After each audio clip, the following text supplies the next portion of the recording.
Hey guys, I'm FatBuddyCat, and this is a wicked little mini bike. With this engine sort of mounted, it's close to where it needs to be. It's completely tightened down though, so it can't go anywhere. What we're after today is starting this engine. To do that, we're going to need a few things.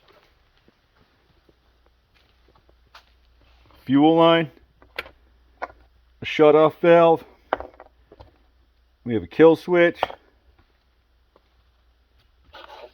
and might as well get some new grips on there because we're also going to tackle this throttle cable. That includes hooking up our linkage. This is the entire stock throttle assembly, cable and all. I just remove that from the bike. The only thing I think I'm going to use is this housing and the twist grip itself. So we'll remove this for now and put it aside. Brand new. At first glance,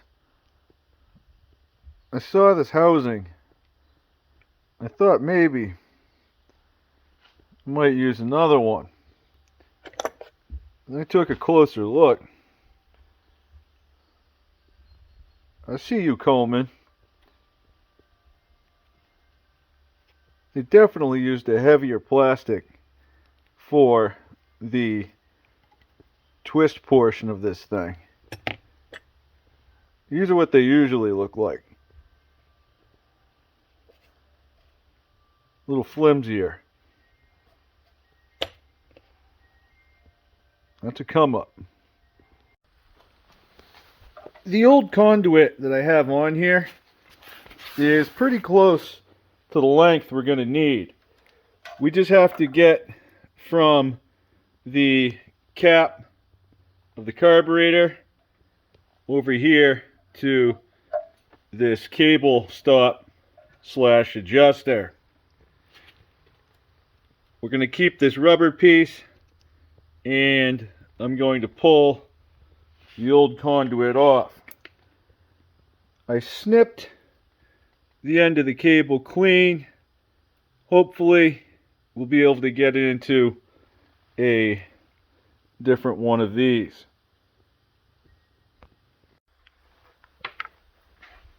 This is the conduit that I'm going to try to use. It has this elbow portion on it that went into a stock linkage off of another mini bike. I kept it around. I'm not using it, so let's see what happens. This end is going to go in the cap of our carburetor. I only have to get from that cap over here to this adjuster. I'm going to get this thing untangled and I'll just hold it up and eyeball what I need. I want it to be somewhat slack. Where I have this elbow, I can be more direct. Traditionally, you want to try to make some sort of a swoosh. That way the conduit doesn't bind at any point and cinch on your cable. These conduits do have a metal sleeve inside, just in case you're not familiar. If you snip them, most times, pretty much every time, you're going to smush the metal portion. you can pry it back open and then use something like a pick. I think I just used one of these actually, and opened up the plastic conduit that is on the inside of the metal one. Tons of fun. I pulled my elbow off of the end because you're not going to be able to feed the limp cable through, make the corner, and then center it on that little plastic sleeve that's inside the metal piece. I know. It's kind of annoying, but it's going to be worth it. Now I'm going to sleeve my cable. Got it through the cap. I'll go through the bend. This end receives the conduit, so that'll go on like that. And then when this is coming out the other end, I'm going to try to feed it into this. I did it, guys. I was patient and I took my time. I was able to get that end all the way through, even with this little gnarly section here. That's not going to matter. We'll pick that up in the clevis. This will fit, but I'm just going to leave it to the side for now, because we have a second half to deal with. I just cut the stock grip off of the twist tube because it was adhered with some sort of glue. I then found out that the tube is smooth. Usually they have a series of ridges on them that help hold on to the grip.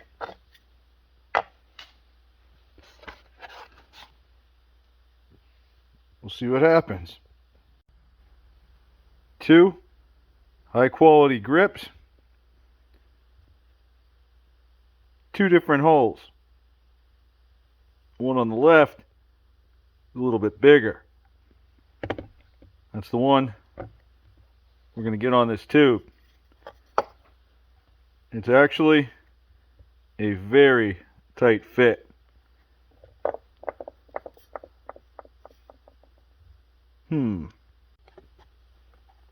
Have no fear. The directions are here, right on the back. Important.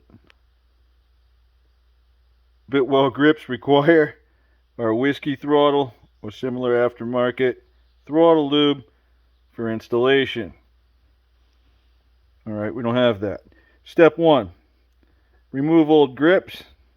Yup. Clean throttle tube. Okay. Number 2. The opening of each end is different. Yep, we figured that out. And here we are. Spray a 2-second blast of aerosol WD-40 lubricant in the end and slide it onto the bar.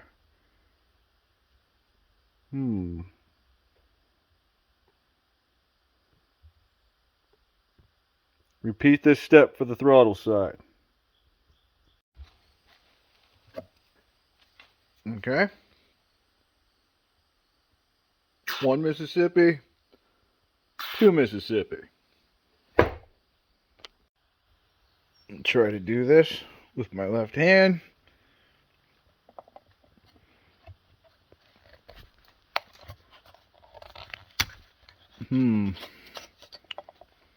I might need 2. I got it started. And yeah, it does go in. It's going to take a little bit of force.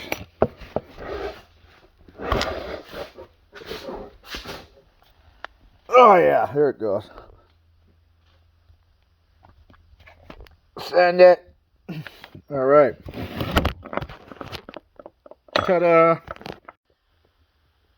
The second half of this cable is going to have one of these twist ends in a barrel. That's because it has to connect to our housing. And that's what they use from the factory. I already have my conduit cut and the cable running through it. This one is 36 inches to the cable and 33 on my conduit. We only have to make it from the throttle assembly here back down to this end of the linkage at this adjuster. You could use the stock cable that came with this throttle assembly too. So I'm just using this one because it's old and I'm not going to reuse it for anything else. Might as well get its last life, you know what I'm saying? I have it placed back in the housing. It just went back together the same way I took it apart. This is going to go on the handlebars, and then we will route the conduit. When routing your cable, you just want to make sure that you don't have any crazy tight bends that are going to kink the conduit and pinch that cable. I just pulled it through the adjuster. Same thing on the other side. Now we have to combine the two ends so that when we twist the Hornet release, it pulls our slide up.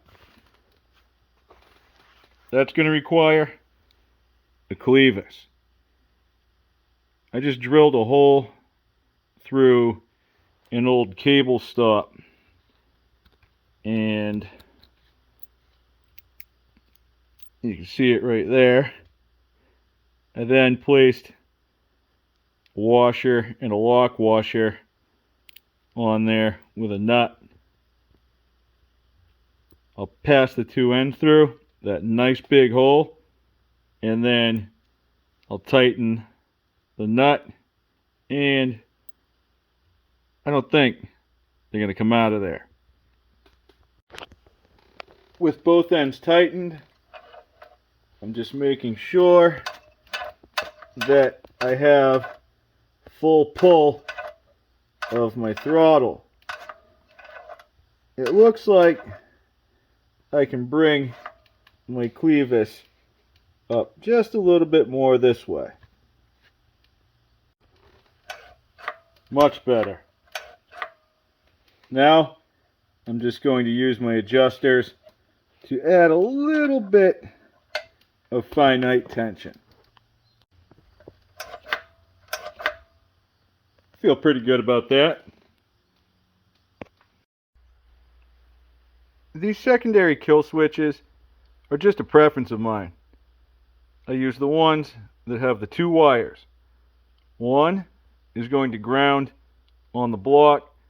The other one is going to connect to the coil. However, we have a couple more wires to contend with now, because we're going to keep the stock Coleman kill switch as well. On the end, there is a green wire with a loop for a ground, and there is a black wire, which you can see I have cut back and stripped a little bit of bare wire. That's because I have to connect this to this, and this has to be plugged in to this end here that comes from the coil itself. I just wrapped my bare wire around the terminal that's going to connect to the coil. I'm going to add some tape, but leave the end of the terminal bare. Just like that. I just routed my wire down through next to my throttle cable and plugged in the end. You can barely tell. It almost looks factory. Now I can take the switch and stick it in this hole. These switches just snap in place. I then used an 8mm bolt that holds my fan shroud on to connect my two grounds.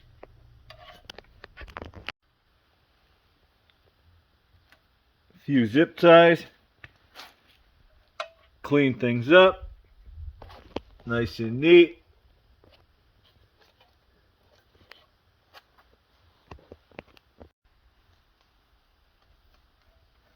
Yep, I had a loose one. I just swapped this grip out. And right on to our fuel line and shut-off valve. The petcock is up underneath in the center on the tank. I'll run a piece of line down, choose an area to put my valve, and then we'll have a short run back down to the carb. I found a nice spot for the overflow and just threw some fresh gas in there.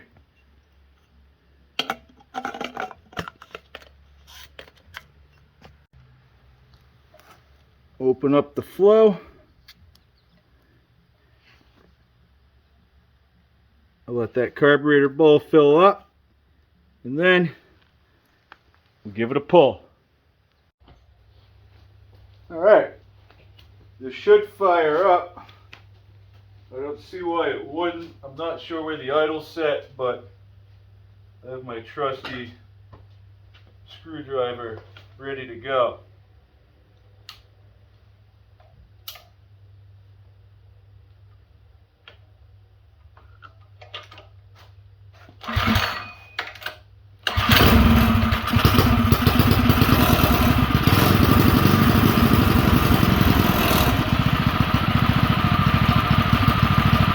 No choke.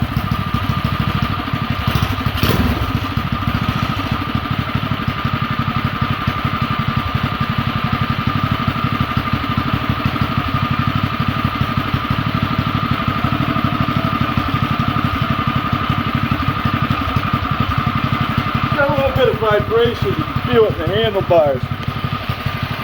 But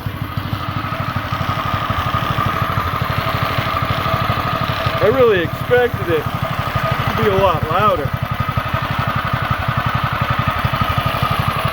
That little Mini 91's doing its thing. We're not hooked up to a clutch.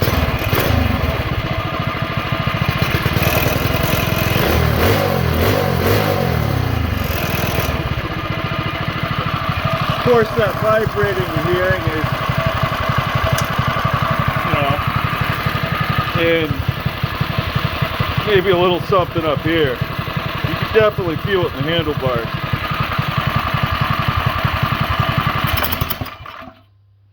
Oop. Might need an adjustment. Turn that up a little.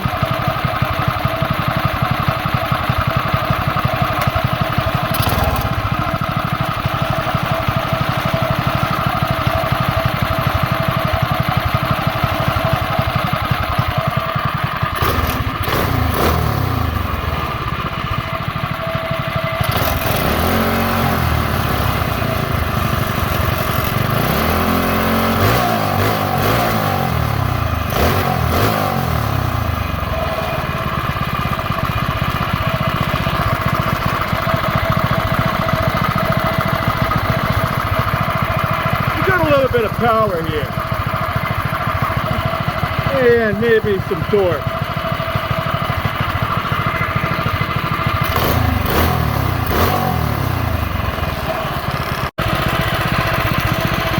That's pretty nice right there though, I'll tell you what.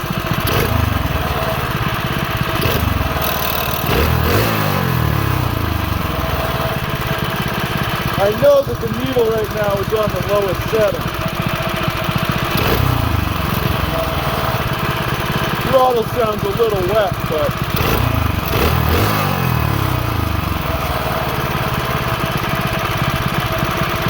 I think that's it. I'm going to call it.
This is a bit much for this little frame, but we're going to go ahead and get a chain and a clutch on there next, and if it breaks, we'll fix it, because as always, it's a work in progress. Have a good night, guys. Thanks for watching, and I'll catch you on the next one. I want you to stay.